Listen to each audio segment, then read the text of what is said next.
Hi, my name is Céline Browning. I'm the current artist in residence at Josephine Sculpture Park, and I am very excited to say that my sculpture is almost done and is almost ready for installation this next week, which is really exciting. So I've been hard at work, and everyone at Josephine has been amazing and super helpful, and together we have raised this structure.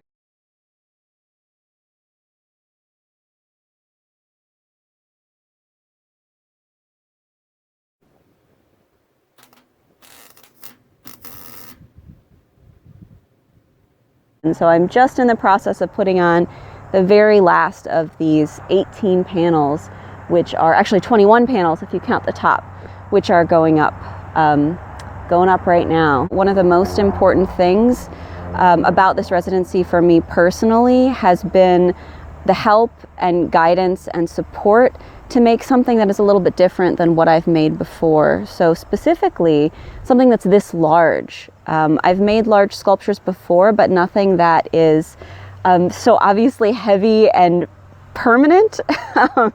And this has been a really wonderful journey. And I think without not just financial support, but without the huge well of knowledge that exists here at Josephine, I don't think I would have been able to create this piece. It would have just remained an idea. So that's been enormously impactful for me.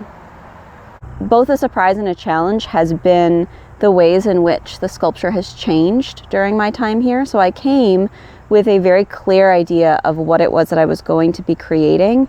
And then with the help of Josephine Sculpture Park, everyone here, and in particular, Molly, who is the studio manager and the park extraordinaire, has really helped me figure out the ways in which my design could be changed and perfected to suit the space.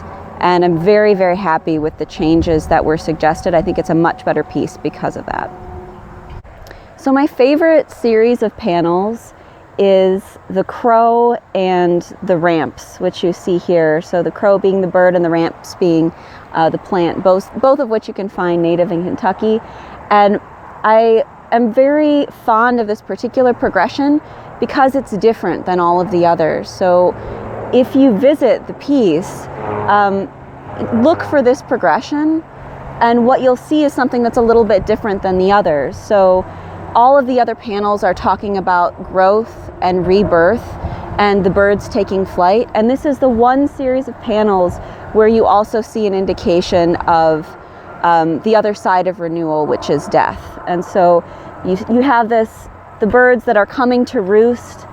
And as part of that process, you have not regeneration, but death. So the plants go from 2 to 1.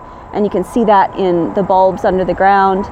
And then at the end, they do take flight just as all the others, and there is another regrowth, another rebirth, but it's not quite as simple and straightforward as the others. And so I think it has a little bit of a soft spot in my heart. And also crows are so beautiful and intelligent, and I think maligned, that I wanted to incorporate them into this piece to give them a little bit of positive airtime as well.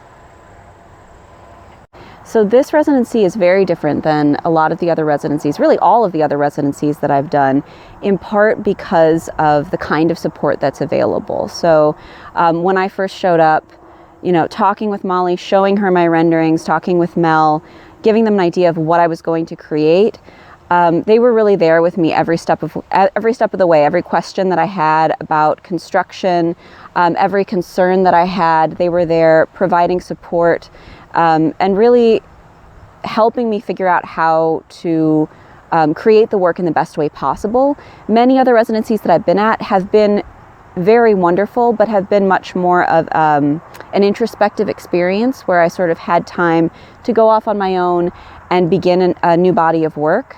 And this is very different. So this is, a very particular project that I came in with, and then realizing that project.